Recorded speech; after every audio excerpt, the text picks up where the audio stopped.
إن الحمد لله نحمده ونستعينه ونستغفره ونعوذ بالله من شرور أنفسنا ومن سيئات أعمالنا من يهده الله فلا مضل له ومن يضلله فلا هادي له وأشهد أن لا إله إلا الله وحده لا شريك له وأشهد أن محمدا عبده ورسوله أما بعد فإن أحسن الكلام كلام الله وأحسن الهدي هدي محمد صلى الله عليه وسلم وشر الأمور محدثاتها وكل محدثة بدعة وكل بدعة ضلالة وكل ضلالة في النار. أعوذ بالله السميع العليم من الشيطان الرجيم. بسم الله الرحمن الرحيم.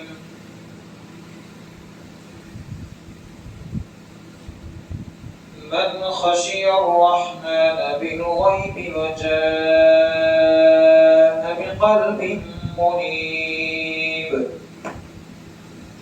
ادخلوها بسلام ذلك يوم الخلود. وقال الله تبارك وتعالى يوم لا ينفع مال ولا بنون إلا من أتى الله بقلب سليم. سب سے پہلے کبریائی اور بڑائی، پاکیزگی، تعریفات، توصیفات، حمد و ثنا اللہ رب ذوالجلال مالک الملک احکم الحاکمین کے لیے لائق اور زیبا ہے، جو اپنی صفات میں، اپنے جمالات میں، اپنے کمالات میں یکتا، تنہا، اکیلا، بے مثال، لازوال، باکمال بادشاہ ہے، جو ازل سے لے کر ابد تک تنہا ہے، اکیلا ہے، اس کا کوئی ساجی نہیں، کوئی مددگار نہیں. واللہ رب ذوالجلال احکم الحاکمین، جس کا سب سے بڑا نسب نامہ یہ ہے کہ اس کی ابتدا بھی احد سے ہے اور انتہا بھی احد سے ہے. وہ حی و قیوم ہے، وَلَا تَأْخُذُهُ سِنَةٌ وَلَا نَوْمٌ. اس کے لیے تمام تر جتنی بھی تعریفات اور توصیفات اور کبریائی اور بڑائی اور پاکیزگی اور نغمہ سرائی کی جائے وہ نہایت ہی کم ہے. کائنات کے اندر جتنے بھی اشجار پائے جانے والے ہیں سب کی قلمیں بنا لی جائیں اور پھر اس کائنات کے اندر جتنا بھی پانی ہے وہ سب سیاہی بنا لیا جائے اور اللہ رب ذوالجلال احکم الحاکمین کی کبریائی کو لکھنے کے لیے ساری مخلوقات، یعنی میری مراد اس سے انسان ہے، وہ لکھنے کے لیے بیٹھ جائے. پوری کائنات کے اندر جتنے بھی درخت جو کلمیں بنا لی گئی ہوں وہ کس جائیں، ختم ہو جائے. وہ سمندر جو سیاہی بن جائے وہ بھی ختم ہو جائے، لیکن میرے رب کی کبریائی اور اس کی بڑائی، پاکیزگی کبھی ختم ہونے والی نہیں. اس لیے کہ اس کے ہمارے اوپر اتنے بے پایہ فضل و انعام ہیں جس کی انتہا نہیں. وہ خود اس بات پر شاہد ہے، اس کا کلام گواہ ہے. وَإِن تَعُدُّوا نِعْمَةَ اللَّهِ لَا تُحْصُوهَا. اللہ کی نعمتوں کو گننا چاہو گے، شمار میں لانا چاہو گے، نہیں لا سکتے ہو۔ ان الانسان لظلوم کفار، اللہ رب العالمین نے فرمایا یقیناً انسان بڑا ہی ظالم اور ناشکرا ہے، وہ کبھی کسی نعمت کا صحیح معنوں میں شکر ادا نہیں کرتا، اس کے اوپر اتنے بے پایہ فضل ہے، ہمیشہ گلے اور شکوے کے اندر اس کی زندگی گزر رہی ہے۔ اللہ کے ہمارے اوپر بڑے احسانات، بڑے انعام و اکرام ہے اس کے۔ اس مختصر سی حمد و ثنا کے بعد درود و سلام آقا انعامدار تاجدار مدنی جناب محمد رسول اللہ صلی اللہ علیہ وعلی آلہ وبارک وسلم کی ذات اقدس پر ان گنت لا تعداد درود و سلام کا یہ عظیم گلدستہ درود ابراہیمی کی صورت میں اللہم صل علی محمد وعلی آل محمد كما صليت على إبراهيم وعلى آل إبراهيم إنك حميد مجيد اللهم بارك على محمد وعلى آل محمد كما باركت على إبراهيم وعلى آل إبراهيم إنك حميد مجيد۔ سامعین، میں نے خطبہ مسنونہ میں سورۃ الشعراء سے آیت نمبر 88 اور 89 اور سورہ قاف سے آیت نمبر 33 میں تلاوت کی ہے۔ اس سے قبل کہ ہم آیت کریمہ کی طرف آئیں، سب سے پہلے یہ جان لیں کہ آپ کے سامنے جو آج جمعہ خطبہ رکھا گیا ہے جس تعلق سے، وہ ہے دل۔ اللہ تبارک و تعالیٰ نے میرے اور آپ کے جسم میں جتنے بھی اجزاء رکھے ہیں، ہر ایک حصہ بے مثال ہے، ہر ایک حصے کی کوئی قیمت نہیں کی جا سکتی۔ اللہ تبارک و تعالیٰ کے دیے ہوئے جتنے بھی ہمارے اندر یہ حصے پائے جاتے ہیں باڈی کے اندر، حقیقی معنوں میں ان کا کوئی توڑ نہیں ہے۔ اللہ کے اتنے انعامات ہیں ہمارے اوپر، ہاتھ سلامت ہیں، پیر سلامت ہیں، آنکھیں سلامت ہیں، کان سلامت ہے، زبان سلامت ہے۔ یہ تمام تر جتنی نعمتیں ہیں یہ اللہ تبارک و تعالیٰ کی بڑی ہی کمال کی نعمتیں ہیں، بڑی کمال کی نعمتیں۔ البتہ یہ بات ضرور ہے کہ جہاں ان نعمتوں کو کمال ہے وہاں ان کے اوپر زوال بھی ہے، لیکن یاد رکھیے اللہ رب ذوالجلال نے جو میرا اور آپ کا جو جسم بنایا ہے 360 جوڑ پر مشتمل، ان تمام 360 جوڑوں پر ایک ایک جوڑ پر غور و خوض کریں گے، یہی بات نکلے گی کہ اللہ تیری دی ہوئی نعمتیں واقعی میں کمال کی نعمتیں، اس کا کوئی توڑ نہیں ہے، بڑی کمال کی نعمتیں۔ ان تمام تر نعمتوں میں سے ایک نعمت اللہ تبارک و تعالیٰ نے مجھے اور آپ کو جو دیا ہے جسم کے اندر، وہ دیا ہے دل۔ یہ دل جب نرم پڑ جائے تو یہ سب کے لیے کیا ہوتا ہے؟ رحمت کا باعث بن جاتا ہے، اور یہی دل جب سخت بن جائے یہ پورے معاشرے کے لیے ناسور بن جاتا ہے۔ ایک ہے رقیق القلب انسان اور ایک ہے شقیق القلب انسان۔ رقیق القلب نرم دل انسان جس سے معاشرے والے فائدہ اٹھاتے ہیں، سوسائٹی والے فائدہ اٹھاتے ہیں، وہ چھوٹوں سے لے کر بڑوں تک، جوانوں سے لے کر بوڑھوں تک سب کے تئیں بڑا نرم دل ہوتا ہے، اس کے اندر سختی نہیں ہوتی ہے، وہ ہر کسی کے تعلق سے بڑا رحم کا جذبہ رکھتا ہے، وہ کمزوروں کی مدد کرنا چاہتا ہے اپنے دل کے سبب، وہ تکلیف میں دیکھے ہوئے انسان کو ذرہ برابر بھی تکلیف میں دیکھنا برداشت نہیں کرتا، اس کی تکلیف کو رفع کرنے کے لیے ہر ممکن کوشش کرے گا. کیوں؟ نرم دل انسان ہے، پگھل جانے والا دل ہے اس کے پاس. اور جب اس کے سامنے اللہ تبارک و تعالیٰ کی وحدانیت، اس کی کبریائی، اس کی بڑائی، اس کے عذاب کی تمام تر وہ آیات بینات سامنے پیش کی جاتی ہیں تو اس کی آنکھوں سے آنسوں کی لڑیاں بہہ جاتی ہیں. کیوں کہ نرم دل انسان ہے. اور ایک انسان وہ ہے ہماری سوسائٹی کا حصہ ہے، ہمارے سماج کا حصہ ہے، لیکن اتنا سخت دل ہے، گھر والے پریشان ہیں، سوسائٹی والے پریشان ہیں، قرب و جوار والے پریشان ہیں. وہ اپنے اس دل کی سختی کی وجہ سے ہے تو انسان اچھا ہے، لیکن جو اس کے دل کے اندر سختی آ گئی ہے، اس سختی کی بنا پر کیا ہے، وہ معاشرے میں سب سے زیادہ انسانوں کی نگاہوں میں مبغوض بن گیا ہے، برا بن گیا ہے.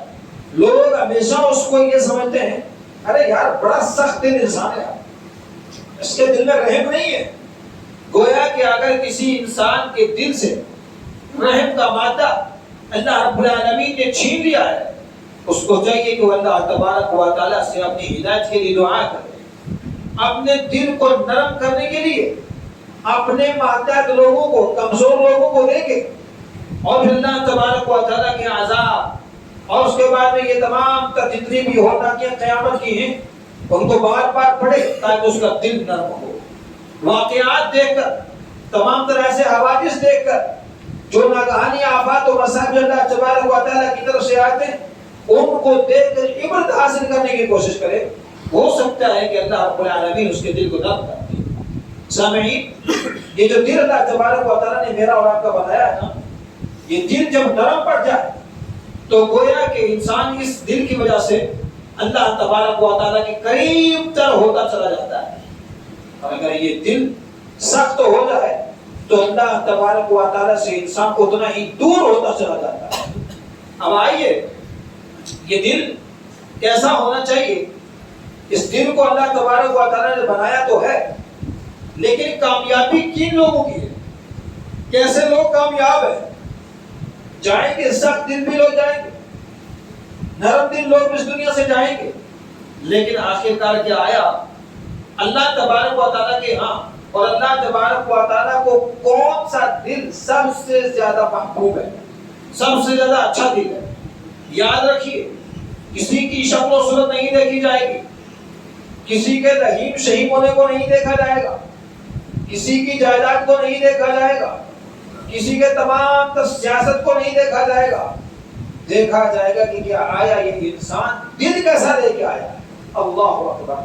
اللہ رب الجلال احکم الحاکمین سورۃ الشعراء کے اندر آیت نمبر 33 کے اندر، آیت نمبر 88 کے اندر ارشاد فرماتا ہے یوم لا ينفع مال ولا بنون. اس دن کوئی مال نفع بخش نہیں ہو، کوئی مال نفع نہیں دے گا، نہ ہی اولاد نفع دے گی. نفع دینے والی چیز کون سی ہے؟ الا من اتى الله بقلب سلیم.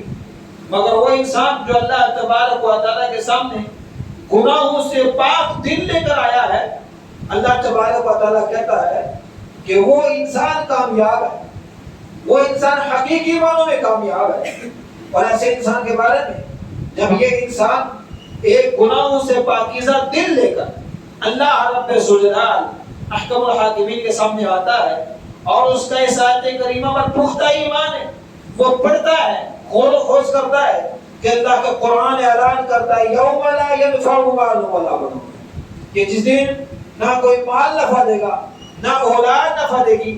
نفع کون سی چیز دے گی؟ نفع دینے والی چیز وہ انسان کا وہ دل، وہ پاکیزہ دل نفع دے گا. اللہ اکبر. پاکیزہ دل کیسا؟ الا من اتى الله بقلب سلیم، جو اللہ تبارک و تعالیٰ کے سامنے پاکیزہ دل لے کر آیا، یعنی گناہوں کی آلودگی سے بچا ہوا دل لے کر آیا ہے حقیقی معنوں میں، وہ اس کو نفع دے گا، وہ اس کو کامیاب کرے گا. لیکن ایسا انسان کا جس کا دل پاکیزہ ہے گناہوں سے، اب یہ کس درجے کو پہنچتا ہے؟ یہ تقوی کے درجے کو پہنچتا ہے. کیسا تقوی؟ اللہ اکبر. اللہ رب العالمین سے ایسے انسانوں کے لیے، تقوی شعاروں کے لیے، پرہیزگاروں کے لیے کیا کرے گا؟ جنت کو قریب کرے گا.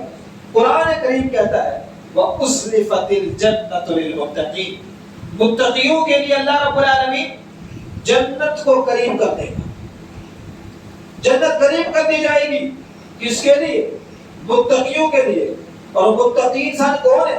جس کا دل پاکیزہ ہے، جس کے دل کے اندر کسی بھی قسم کی شرک کی، کفر کی، نفاق کی، بدعات کی، خرافات کی، حلال و حرام کی جس کے اندر تمیز ہے، وہ دل اللہ تبارک و تعالیٰ کے لیے پاک دل ہے. جس کے اندر نفاق بھی بنا ہوا ہے، بدعت بھی بنی ہوئی ہے، خرافات بنی ہوئی ہے، شرک بنا ہوا ہے، اور تمام طرح حرام و خوری بھری ہوئی ہے، یاد رکھیے وہ دل پاکیزہ دل نہیں ہے. اور یہاں پر رک کر ایک بات کہنا چاہوں گا، دل کو پاکیزہ کرنے کے لیے، دل کو بہترین بنانے کے لیے اور اس کو فلٹر کرنے کے لیے سب سے بہترین چیز انسان کی زندگی میں ہے، وہ ہے اس کے لیے رزق حلال. جب تک رزق حلال نہیں ہے تو انسان کا دل بھی کبھی پاکیزہ نہیں ہو سکتا، انسان کا دل نرم نہیں پڑ سکتا. کیونکہ پاکیزہ روزی ہوگی دل نرم پڑے گا، پاکیزہ روزی ہوگی دل کے اندر احساس پیدا ہوں گے. دل جو پاکیزہ روزی ہوگی تو انسان حقیقی معنوں میں کیا کرے گا؟ عمل کے اندر اتنی ہی اپنی زندگی کو اور کھپانے کی کوشش کرے گا، کیونکہ اس کا پاک دل ہے بھائی، اس کا بہترین دل ہے. اس لیے اللہ تبارک و تعالیٰ کا وہ برگزیدہ بنتا ہے. اور جب یہ صفات اس کے اندر آ جائیں گی نا، کون سی؟ پاکیزہ دل والی. اور اس کے بعد اللہ تبارک و تعالیٰ فرماتا ہے اب یہ انسان تقوی شعار ہے، یہ پرہیزگار ہے. وَأُزْلِفَتِ الْجَنَّةُ لِلْمُتَّقِينَ، جنت متقیوں کے لیے قریب کر دی جائے. اور اس کے برعکس جن کے دل سخت ہے، جن کے دل نرم نہیں ہے، ان کے بارے میں اللہ تبارک و تعالیٰ کیا کہتا ہے؟ وہ گمراہ ہو چکے ہیں، راستے سے بھٹک چکے ہیں. وَبُرِّزَتِ الْجَحِيمُ لِلْغَاوِينَ، اور سرکشوں کے لیے، گمراہ لوگوں کے لیے کیا ہوگا؟ جہنم سامنے کر دی جائے گی.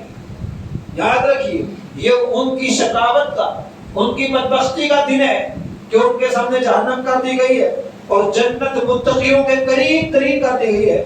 اللہ اکبر.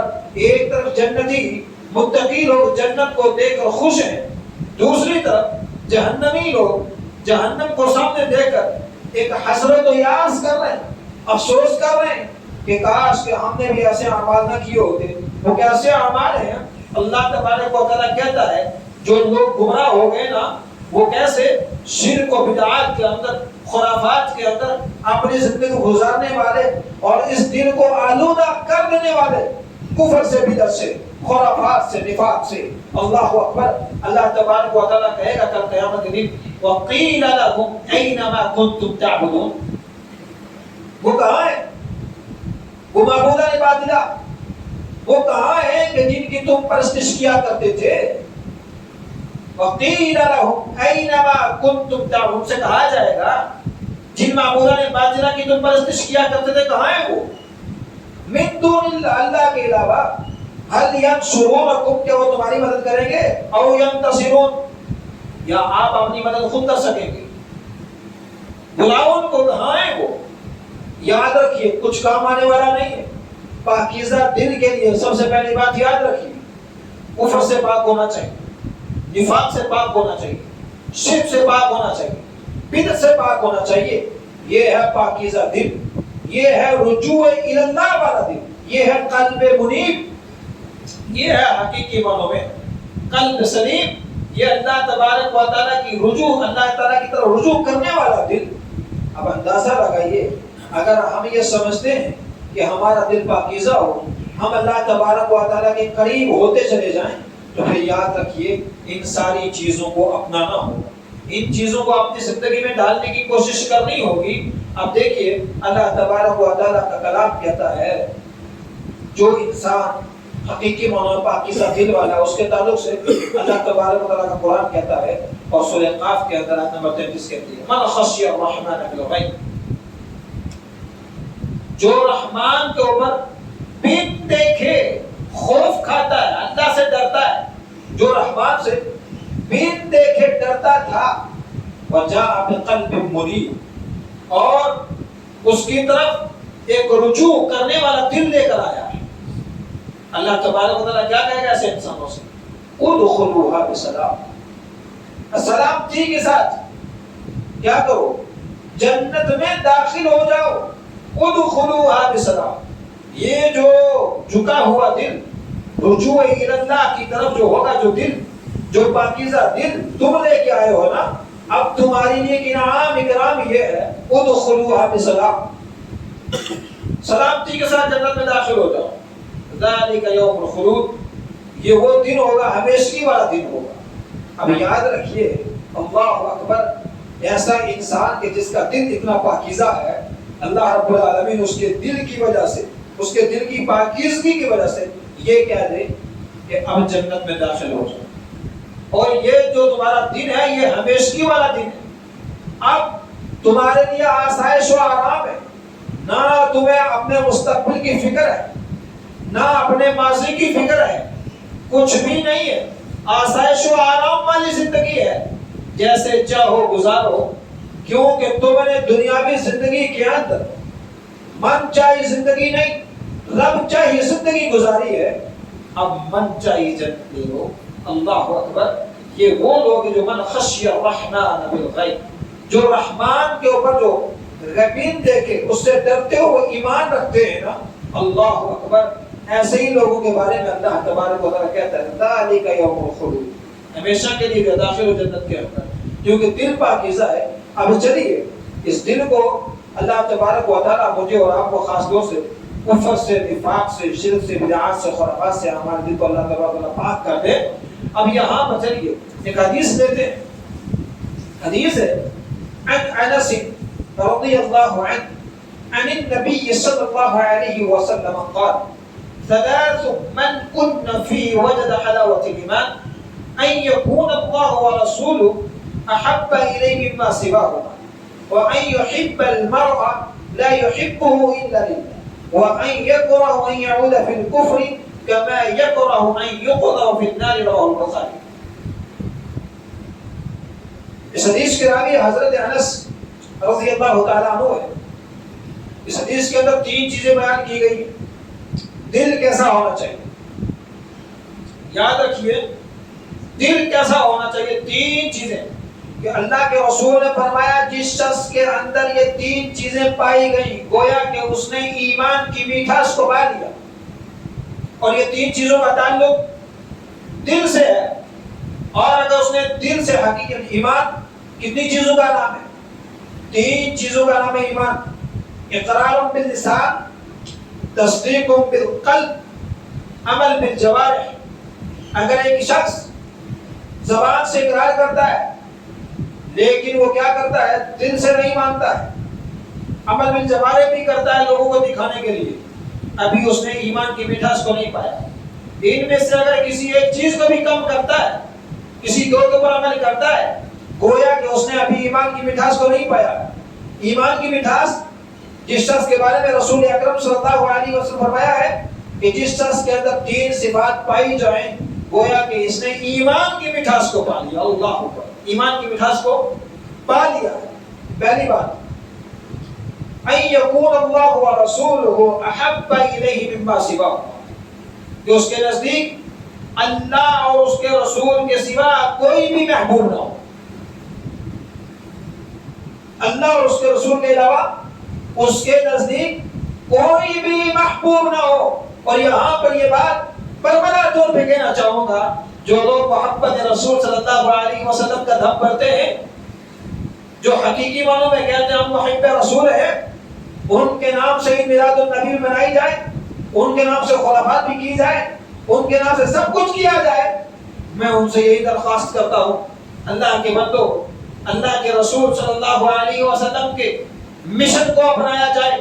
اللہ کے رسول صلی اللہ علیہ وسلم کی پوری زندگی کو پڑھا جائے، اس کی سیرت کو پڑھا جائے، اور پھر دیکھا جائے کہ اللہ کے رسول صلی اللہ علیہ وسلم نے کیا آیا امت مسلمہ کو یہی درس دیا ہے کہ ہاں میرے مشن کو چھوڑ دینا، میرا جشن بنانا کہ جس کا تعلق نہ کتاب اللہ سے ہو اور نہ سنت رسول صلی اللہ علیہ وسلم سے ثابت ہو. اور پھر یہی نہیں، سب سے بڑا ظلم، ایک طرف محبت رسول کا دعویٰ اور دوسری طرف اللہ تبارک و تعالیٰ کی وحدانیت کے اندر، اس کی الوہیت کے اندر اس کی ربوبیت کے اندر، اس کے اسماء و صفات کے اندر بھی شریک کیا جائے، اور پھر اللہ تبارک و تعالیٰ کے علاوہ اوروں کو بھی مشکل کشا، اوروں کو بھی دستگیر، اوروں کو بھی گنج بخش، اوروں کو بھی تمام تر فریاد رسی کرنے والا، اور بیماروں کو شفا دینے والا، لاج رکھنے والا، بے اولادوں کو اولاد دینے والا گردانا جائے، تو کیا یہ اللہ تبارک و تعالیٰ سے صحیح و حقیقی محبت ہو سکتی ہے؟ میرے بھائیو ہرگز نہیں ہو سکتی، کیونکہ اللہ کے نبی صلی اللہ علیہ وسلم فرمایا ہے ان یکون اللہ ورسولہ احب مما سواہما، یہ جملہ کہ ہاں اس کے علاوہ یا اللہ اور اس کے رسول کے علاوہ کسی سے کوئی محبت نہیں ہے۔ کیوں؟ مشکل کشا مانتا اللہ کو مانتا، دستگیر مانتا اللہ کو مانتا، گنج بخش مانتا اللہ تبارک و تعالیٰ کو مانتا، کسی کو نہیں۔ خزانے دینے والا کون؟ دستگیری کرنے والا کون؟ اولاد دینے والا کون؟ مریضوں کو شفا دینے والا کون؟ بیماروں کو شفا دینے والا کون؟ اور شفا سے بیماری کو لے جانے والا کون؟ موت سے زندگی کی طرف لے جانے والا کون؟ اور زندگی سے موت کی طرف لانے والا کون؟ ایک الہ العالمین احکم الحاکمین ہے۔ جب یہ محبت یا عقیدت اپنے دل میں ہم بٹھائیں گے تو یہ وہی دل قبول کرے گا کہ جس کے اندر تمام تر جتنے بھی کفر ہے، شرک ہے، بدعت و خرافات، یہ تمام تر چیزیں پاک ہوگا، تبھی جا کر اپنے دل کے اندر یہ جگہ دے پائے گا اللہ اور اس کے رسول کی محبت، کہ کسی سے محبت نہیں کرتا، اللہ اور اس کے رسول سے ٹوٹ کے محبت کرتا ہے، اولاد سے محبت نہیں ہے، اللہ اور اس کے رسول صلی اللہ علیہ وسلم سے محبت ہے۔ نمبر ایک۔ نمبر دو، اس کے بعد اللہ کے نبی صلی اللہ علیہ وسلم فرمایا وَأَن يُحِبَّ الْمَرْءَ لَا يُحِبُّهُ إِلَّا لِلَّهِ، وہ کسی شخص سے کیا کرتا ہے؟ محض اللہ کی رضا کے لیے محبت کرتا ہے، بس محض اللہ کی رضا کے لیے، اور کچھ نہیں ہے، کوئی لالچ نہیں، کوئی لینا دینا نہیں ہے، کوئی اس کی پیٹھ کے پیچھے چھپا ہوا کوئی ذاتی مفاد نہیں ہے، وہ صرف کیا کرتا ہے؟ اللہ کی رضا کے لیے اس سے محبت کرتا ہے، گویا کہ اس نے کیا کیا ہے؟ ایمان کی مٹھاس کو پا لیا ہے۔ اور اس کے بعد اب تیسرا کیا ہے؟ وَأَن يَكْرَهُ أَن يَعُودَ فِي الْكُفْرِ كَمَا يَكْرَهُ أَن يُقْذَفَ فِي النَّارِ، کہ وہ کفر کے اندر لوٹے جانے کو ایسا ہی ناپسند کرے جیسا کہ وہ آگ میں ڈالے جانے کو ناپسند کرتا ہے۔ یعنی اگر اسلام لے آیا ہے، مکلف کا اسلام ہو گیا ہے، اسلام کے دائرے کے اندر آ گیا ہے، اعلیٰ کلمت الحق کا اعلان کر لیا ہے، اس نے حقیقی معنوں میں اپنی زبان سے اقرار کر لیا ہے، اور وہاں سے عمل بالجوارح تصدیق بالقلب بھی کر لیا ہے، اب کہیں اگر اس کے لیے حالات سازگار نہیں ہے، پریشانی کے عالم میں آ گیا ہے اور وہاں پر ڈگمگا گیا ہے قدم، تو یہاں پر وہ کفر کی طرف لوٹنے کو ایسا ہی ناپسند کرے جیسا کہ آگ کے اندر لوٹائے جانے کو ناپسند کرتا ہے۔ آج دیکھ لیجئے امت مسلمہ کا حال، کتنے سارے ایسے ہیں افراد جو کہ اسلام جیسی پاکیزہ تعلیمات کو چھوڑ کر قرآن کریم کے اوپر تبرنبازی کرتے ہیں، رسول اکرم صلی اللہ علیہ وآلہ وبارک وسلم کی وہ بہترین اسوہ اور نمونہ والی زندگی کے اوپر تبرنبازی کرتے ہیں، اور پھر یہی ہے کہ اسلام کے اوپر طرح طرح کے الزامات عائد کر کے بے بنیاد کیا ہوتا ہے؟ کفر کی طرف لوٹ جاتے ہیں۔ کتنے ایسے ہیں، آئے دن خبریں ملتی ہیں، فلاں نے آج فلاں دھرم قبول کر لیا، آج فلاں عیسائی ہو گیا، آج فلاں جو ہے ہندو دھرم میں چلا گیا، آج فلاں نے یہ کر لیا، اور سب سے زیادہ آج جو ہمارے لیے ایک بہت بڑا ناسور بن گیا ہمارے معاشرے کے لیے، وہ یہ ہے کہ دینی تعلیمات ہمارے گھروں میں نہیں، ہماری مسجدوں کے اندر نہیں، ہمارے جو مثلا چھوٹے چھوٹے مکاتب ہیں ان کے اندر صحیح معنوں میں جیسے دینی تعلیم ہونی چاہیے، لوگوں کو اللہ اور اس کے رسول کی محبت سے روشناس کرانا چاہیے، ویسا نہیں ہونے پا رہا ہے۔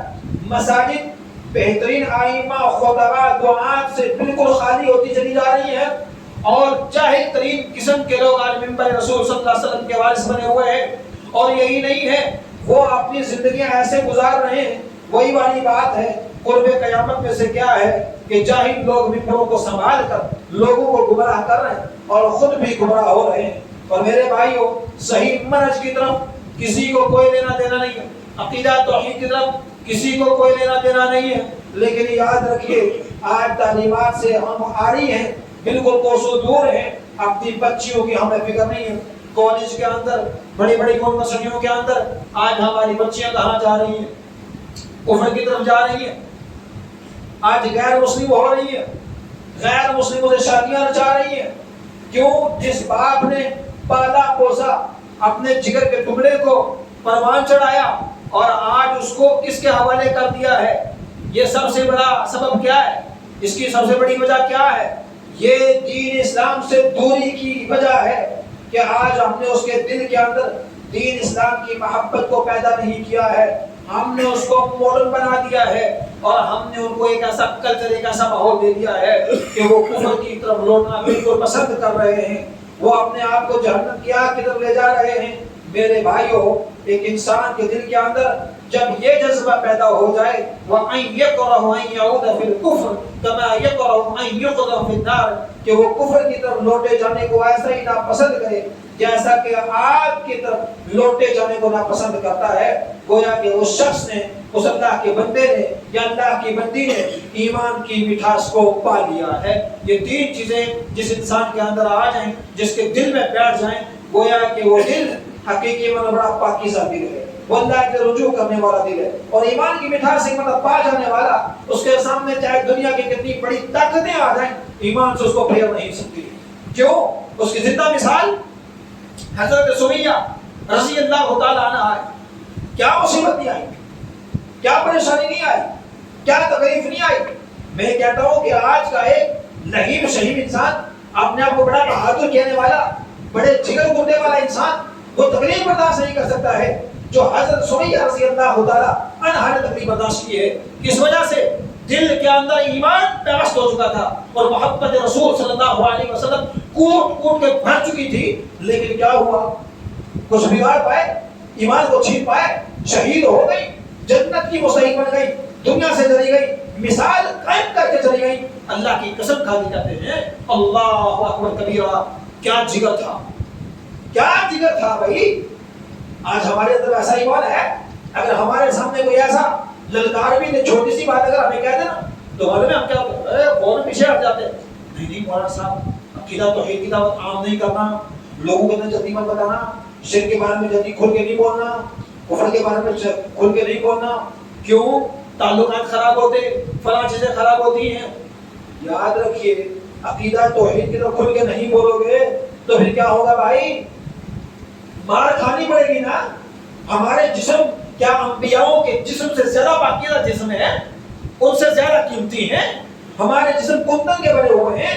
اللہ کے پیغمبر محمد رسول اللہ صلی اللہ علیہ وسلم نے 63 سالہ زندگی کی طرف ایک ہی دعوت دی، ان اعبدوا اللہ واتقوا واتقوا، لوگوں کو بلایا نا عقیدہ توحید کی طرف، لوگوں کے دلوں کے اندر اس چیز کو پیوست تو کیا نا کہ لوگوں ایک عقیدہ توحید کو اپنے دل کے اندر بٹھا دو، اور جس شخص کے دل کے اندر عقیدہ توحید بیٹھ جائے میرے بھائیوں، وہ کفر کی طرف کبھی بھی لوٹے جانے کو پسند نہیں کرے گا۔ اب چلیے ایک آخری حدیث لے لیتے ہیں اس خطبے کے تعلق سے۔ حدیث ہے اور ایک ایک الفاظ کے اوپر غور کرتے چلے جائیے، بارہا سنا ہوگا لیکن یہاں پر بہت ساری باتیں جو ہے وہ آپ کو نہیں لگیں گی۔ کیسے؟ آئیے سب سے پہلے حدیث لیتے ہیں۔ عن ابی ہریرہ رضی اللہ عنہ عن النبی صلی اللہ علیہ وسلم قال سبعة يظلهم الله تعالى في ظله يوم لا ظل إلا ظله إمام عادل وشاب نشأ في عبادة الله ورجل قلبه معلق في المساجد ورجلان تحابا في الله اجتمع عليه وتفرق عليه ورجل دعته امرأة ذات منصب وجمال فقال إني أخاف الله ورجل تصدق بصدقة فأخفاها حتى لا تعلم الشمال ما تنفق يمينه ورجل ذكر الله خاليا ففاضت عيناه رواه البخاري۔ اس حدیث مبارکہ کے اندر جس کے راوی حضرت ابو ہریرہ رضی اللہ تعالیٰ عنہ 7 افراد کا ذکر کیا گیا ہے، اور یہ 7 افراد اللہ رب الجلال احکم الحاکمین کے عرش کے سائے تلے ہوگے۔ جیسے اللہ تبارک و تعالیٰ نے فرمایا ہے یوم لا ظل الا ظلہ، جس دن اس کے سائے کے سوا کوئی سایہ نہیں۔ وہ 7 افراد جو اللہ رب ذوالجلال احکم الحاکمین کے عرش کے سائے کے نیچے ہوں گے نا، وہ افراد جو عرش کے سائے تلے ہیں، کوئی سایہ نہیں ہے، ترس رہے لوگ، نفس و نفسی کا عالم ہے، قسم پرسی کی زندگی گزار رہے ہیں، اور یہی نہیں ہے، بڑی تکلیف میں ہے، پسینوں کے اندر شرابور ہیں، ہر انسان کو اپنی جان کے تالے پڑے ہوئے ہیں۔ کیوں؟ اس لیے کہ سورج سوا نیزہ قریب ہے۔ ہر انسان اگر کسی کو جانتا بھی ہے، دیکھتا بھی ہے، تو آنکھ دیکھا کر دے گا، کچھ نہیں دیکھے گا کسی کو، کیونکہ اپنی نیکیاں اپنی برائیاں سامنے آ رہی ہیں۔ لیکن خوش نصیب ہے وہ افراد، وہ 7 آدمی جو اللہ تبارک و تعالیٰ کے عرش کے سائے کے نیچے ہوں گے۔ سب سے پہلے امام عادل، عادل حکمران، وقت کا حاکم، ایسا نہیں کوئی جماعت کا امیر بن جائے اور تمام تر دنیا کے جتنے بھی مالک اس کو خبر کرتا رہے، کہ امام عادل وہ نہیں، عدل کرنے والا، قاضی، انصاف کرنے والا حکمران، جو حقیقی معنوں میں شرعی نقطہ نظر سے لوگوں کی رہبری کرتا ہو، لوگوں کا رہنما ہو۔ یہ شخص جب انصاف کرے گا تو یہ کیا ہے؟ اللہ تبارک و تعالیٰ کے عرش کے سائے کے نیچے ہوگا، اور یہ انصاف اسی وقت کر پائے گا جب اس کا دل اللہ تبارک و تعالیٰ کی طرف جھکا ہوا ہوگا۔ اگر اللہ کی طرف جھکا ہوا نہیں ہے، دل کے اندر اللہ کا خوف نہیں ہے، اور یہ ہے کہ وقت حاکم بن گیا ہے، لوگوں کے حقوق کو بھی نصب کر رہا ہے، لوگوں کا مال کھا رہا ہے، نہ حلال کی تمیز کر رہا ہے نہ حرام کی تمیز کر رہا ہے، اور یاد رکھیے پھر تو اس کے اوپر اور زیادہ وبال آئے گا اور پریشانیاں آئیں گی۔ اس کے تعلق سے اللہ کے رسول صلی اللہ علیہ وسلم کا فرمان یہی ہے کہ وہ شخص جو حقیقی معنوں میں رواداری، میانہ روی، انصاف کو بروئے کار لا کر لوگوں کے ساتھ انصاف کرتا ہے، وہی حاکم کہ اللہ تبارک و تعالیٰ کی عرش کے سائے کے نیچے ہوگا۔ امام العادل، یہ ہے عادل حکمران۔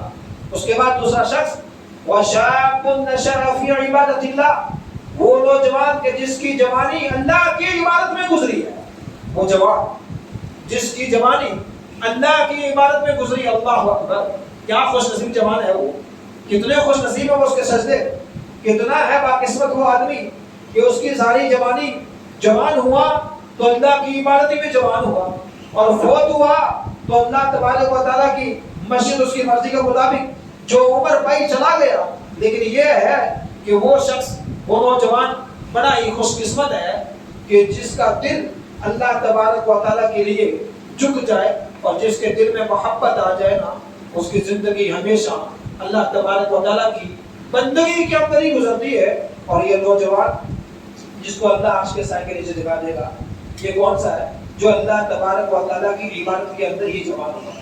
اس کے بعد تیسرا کون سا ہے؟ وَرَجُلٌ قَلْبُهُ مُعَلَّقٌ فِي الْمَسَاجِدِ، ایک وہ آدمی، وہ شخص کہ جس کا دل اللہ کے گھر میں لگا رہے، لٹکا رہے۔ کیا مطلب؟ یعنی اس کا مطلب یہ ہے اس نے فجر کی نماز کو ادا کیا ہے باجماعت، اب باجماعت ادا کرنے کے لیے ظہر کا منتظر ہے، اپنے اس میں کاروبار میں ملوث بھی ہے، اپنے کاروبار کے اندر بالکل لگا ہوا ہے، اپنا کاروبار بھی کر رہا ہے، وہاں بزی ہے، اسی کے ساتھ ساتھ میں کیا کر رہا ہے؟ دل لٹکا ہوا ہے، میری ظہر کی نماز باجماعت ہونی چاہیے، میری نماز قضا نہیں ہونی چاہیے۔ گویا کہ کاروبار مارکیٹ میں مصروف وہاں ہے، لیکن دل مسجد کی طرف ہے کہ میری ظہر کی نماز باجماعت نہ نکلے۔ وَرَجُلٌ قَلْبُهُ مُعَلَّقٌ فِي الْمَسَاجِدِ، یہ تیسرا شخص ہے کہ جس کا دل اللہ تبارک و تعالیٰ کے گھر میں رہے، لٹکا رہے، یہ اللہ تبارک و تعالیٰ کے عرش کے سائے کے نیچے ہوگا۔ اور یہ تبھی ممکن ہے جب اس کا دل من خشی الرحمن بالغیب، کہ جس کے دل کے اندر رحمان کا بن دیکھے، اللہ ہو، خوف ہو، اللہ سے ڈرتا ہو، وہی شخص کیا کرتا ہے؟ اسی کا دل اللہ کے گھر میں صحیح معنوں میں لٹک سکتا ہے، اسی کا دل اللہ کے گھر میں لگا رہتا ہے۔ اس کے بعد ایک چوتھا شخص ہے وَرَجُلٌ دَعَتْهُ امْرَأَةٌ ذَاتُ مَنْصَبٍ وَجَمَالٍ فَقَالَ إِنِّي أَخَافُ اللَّهَ۔ ایک وہ شخص ہے کہ جس کو بڑی حسب و نسب والی نے، اونچے خاندان والی نے، یعنی کسی عورت نے دعوت گناہ دی ہے، لیکن اس کا ایک ہی جملہ ہے فقال انی اخاف اللہ، میں اللہ سے ڈرتا ہوں۔ وہ گناہ کی لذت وہ چند منٹ کی ہے، لیکن وہ اخروی عذاب کو سامنے رکھتا ہے کہ نہیں، اللہ کا عذاب دائمی عذاب ہے، چھوٹنے والا نہیں ہے۔ اگر میں نے آج 1 منٹ یا 1 سیکنڈ یا 1 گھنٹے کی لذت کو اگر میں نے ایسے لے لیا جو حقیقی معنوں میں شریعت کے خلاف، قانون کے خلاف، قرآن کے خلاف، حدیث کے خلاف، میں نے اگر اپنی پیاس کو بجھا لیا غلط طریقے سے، تو اللہ کا عذاب آ جائے گا۔ اور یہ کیا دیتا ہے فقال انی اخاف اللہ، یہ جملہ کس نے کہا تھا؟ یہ حضرت یوسف علیہ السلام نے کہا تھا، نہیں کہا تھا وہ ملکہ مصر کہ جب اس کو دعوت گناہ دی گئی تھی حضرت یوسف علیہ السلام کو، جب چاروں طرف سے دروازے بند کر دیے گئے تھے، لیکن اللہ سے ڈرنے والوں کے لیے دروازے کھل جایا کرتے ہیں۔ اللہ اکبر، حسن بھی تھا، جمال بھی تھا، کمال بھی تھا، لیکن کیا ایک اللہ کا خوف، اللہ کا ڈر کیسا تھا؟ انی اخاف اللہ، میں اللہ سے ڈرتا ہوں۔ بس سارے دروازے اپنے آپ ہی کھلتے چلے گئے، لیکن یہی نہیں بلکہ اللہ اکبر، ان کی گواہی آسمان والوں نے، پاکیزہ انسان، دودھ پیتے بچوں نے دی۔ اللہ اکبر، کیا ہے یہ ساری کی ساری چیزیں اللہ تبارک و تعالیٰ سے جس کا دل ڈر گیا ہے وہی یہ کام انجام دے پاتا ہے۔ اور آج کل تو حقیقی معنوں میں جوانی اتنی دیوانی ہے، اور اس قدر جو ہے شباب کے اوپر اتنا کباب کا زور ہے کہ وہ حقیقی میں بھول جاتے ہیں۔ تو جس نے بھی اشارے کیے آج چلتے پھر، آج یاد رکھیے، میں یہاں پر رک ایک بات کہنا چاہوں گا، وہ یہ کہ آج ہمارے جتنے بھی کالجز کے اندر، یونیورسٹیز کے اندر نوجوان بچے اور بچیاں پڑھنے والی ہیں، جو آج حقیقی میں مخلوط تعلیم کا جو ایک نظام چلا ہوا ہے، جہاں سے بے پردگیاں پھیلتی ہیں، پردے کا کوئی صحیح معنوں میں اہتمام نہیں ہے، وہاں پر دیکھیے کیا ہمیں اپنے بچیوں کی صحیح معنوں میں فکر ہے؟ میں بچیوں کو خاص اس لیے کہہ رہا ہوں کہ ان سے ہمیں بڑی توقعات ہوتی ہیں۔ کیوں کہ اگر یہ ایک پاکیزہ مائیں بن جائے، پاکیزہ عورتیں بن جائیں، کل ان کے بدن سے، ان کے پیٹ سے پیدا ہونے والے مجاہد ہوتے ہیں، اس لیے ہم ان کے اوپر زیادہ فوکس کرتے ہیں۔ لیکن کیا آیا حقیقی معنی میں کبھی غور و خوض کیا ہے؟ یہ چیزیں خود اپنی آنکھوں سے مشاہدے کے طور پر یہ بات بتانے جا رہا ہوں۔ آخری باتیں ہیں کہ وہ کون سی؟ کہ ہماری مسلم نوجوان بچیاں سگریٹ پیتی ہیں، جی 2-2 3-3 لڑکے ساتھ مل کے گھومتے ہیں۔ کیا کریں؟ اللہ کا خوف نہیں، دل میں طاقت نہیں، چلتے چلتے۔ اب یاد رکھیے ایک وہ شخص ہے جو 5واں شخص ہے جس کے بارے میں اللہ کے رسول صلی اللہ علیہ وسلم نے فرمایا ہے کہ یہ بھی اللہ تبارک و تعالیٰ کے عرش کے سائے کے نیچے ہوگا۔ کون سا ہے؟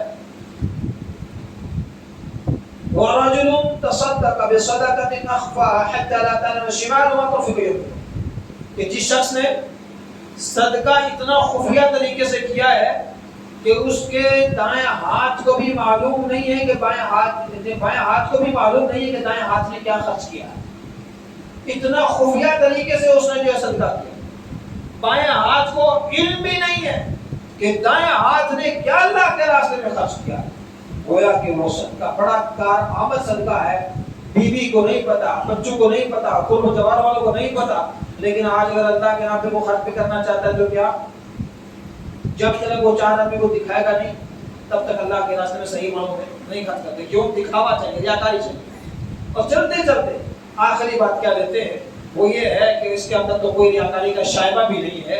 وَرَجُلٌ ذَكَرَ اللَّهَ خَالِيًا فَفَاضَتْ عَيْنَاهُ، ایک وہ شخص اللہ تبارک و تعالیٰ کے عرش کے سائے کے نیچے ہوگا کہ جو تنہائی میں اپنے گناہوں کو یاد کر اللہ کے خوف سے اس کی آنکھوں سے آنسو بہہ نکلے، اللہ کے ڈر سے۔ وہ اللہ تبارک و تعالیٰ کے عرش کے سائے کے نیچے۔ لیکن یہ ساری چیزیں کب ممکن ہیں؟ جب اس کے دل کے اندر رجوع اللہ تبارک و تعالیٰ کی طرف اس کا دل جھکا ہوا ہو، یہ ساری کی ساری چیزیں تبھی ممکن ہیں۔ بصورت دیگر اگر اللہ کے لیے خوف نہیں ہے، دل میں رجا نہیں ہے، امید نہیں ہے، جنت کو حاصل کرنے کی طلب نہیں ہے اور جہنم سے چھٹکارا حاصل کرنے کی طلب نہیں ہے، تو پھر وہی والی بات ہے کہ رکوع اور سجدے خالی دیتے چلے جائیں گے اور خیالوں میں دنیا ہی بسا کرتی ہیں۔ اللہ سے دعا کریں الہ العالمین جو میں نے اپنے نام سے مدعی باتیں کہی ہیں، اللہ ہم سب کو عمل کرنے کی توفیق عطا فرمائے۔ الہ العالمین احسن الحاکمین، ہم تمام مسلمانوں کو اور جو بھی حاضر مجلس کے میرے بھائی یہاں پر بیٹھے ہوئے ہیں، اللہ ہم سب لوگوں کو ہدایت عطا فرمائے۔ الہ العالمین احسن الحاکمین، ہمارے بڑی پریشانی کو دور کر دے۔ اللہ سے دعا الہ العالمین جتنے حاضر مجلس کے ہمارے بھائی یہاں بیٹھے ہوئے ہیں، اللہ ان کے لواحقین میں سے جو دنیا سے چلے گئے، جو موحدین ہیں، یا اللہ ان کی قبر کو جنت کے باغوں سے باغ بنا اور جنت کی کیاری سے کیاری بنا۔ اللہ کے کاروبار کے تعلق سے پریشان آ رہے، اللہ ان کے لیے حلال اسباب مہیا عطا فرما، حلال روزی عطا فرما، وفر کی درجہ عطا فرما، حلال مال عطا فرما تاکہ دین راستے میں خرچ کر سکیں۔ اللہ ان کی جانوں کے اندر برکت عطا فرما، ان کی روزی کے اندر برکت عطا فرما، ان کی اولادوں کو فرما بردار بنا دے الہ العالمین۔ اللہ عالم اسلام کے اندر آج خاص طور سے فلسطین جو آج ایک جنگ کا ایک بہت بڑا ایک مارکا آرائی گزر رہی ہے، نہایت مسلمانوں کو اور کمزور اور بے معصوم بے گناہ بچوں کو جو شہید کیا جا رہا ہے، اے اللہ ہم تجھ سے دعا کرتے ہیں الہ العالمین ہماری دعاؤں کو ان کے حق میں قبول و منظور فرما۔ اے اللہ آج حقیقی معنوں میں مسجد اقصی کو غصب کرنے کی، اس کے اوپر قبضہ کرنے کی طرح طرح کی سازشیں کی جا رہی ہیں، اور امت مسلمہ کے اندر وہ سے سکتی آج ہماری مائیں و بیٹیاں آج حقیقی معنوں میں کسی سلطان صلاح الدین ایوبی کا انتظار کر رہی ہیں۔ اے الہ العالمین تو ہی اپنے خزانہ غیب سے مدد کر سکتا ہے۔ اللہ ہمارے پاس کوئی علم پاور ہے ہی نہیں، اللہ اگر ہے بھی ہے تو کہیں نہ کہیں ہم بزدل نظر آ رہے ہیں۔ اللہ ہماری بزدلی کو ختم کر کے اللہ ہم ہی میں سے کوئی ایسا جانباز سپاہی، کوئی ایسا اپنا برگزیدہ بندہ، کوئی ایسا حکیم اپنے کلندر کو پیدا کر دے، اے اللہ جو حقیقی معنوں میں ان ظالم لوگوں سے، ان یہودیوں سے، ان معصوم بچوں کو چھٹکارا دلا سکے گا۔ اللہ ان کی شہادتوں کو قبول و منظور فرما، جو حقیقی معنوں مسلمان وہاں شہید ہو گئے، اللہ ان کی شہادتوں کو قبول کرنے کے ساتھ ساتھ ان کی قبر کو جنت کے باغوں میں سے، جنت کی کیاری میں سے کیاری بنا دے گا۔ اے پروردگار عالم جو لوگ بیمار ہیں شفا کاملہ عاجلہ در مستقر عطا فرما، اے اللہ جو مقروض ہیں خزانہ غیب سے قرض کی ادائیگی نصیب عطا فرما۔ اقول قولی هذا واستغفر الله لي بارك الله لنا ولكم في القرآن العظيم ونفعني وإياكم بالآيات والذكر الحكيم إنه تعالى الجواد الكريم ملك البر الرؤوف الرحيم۔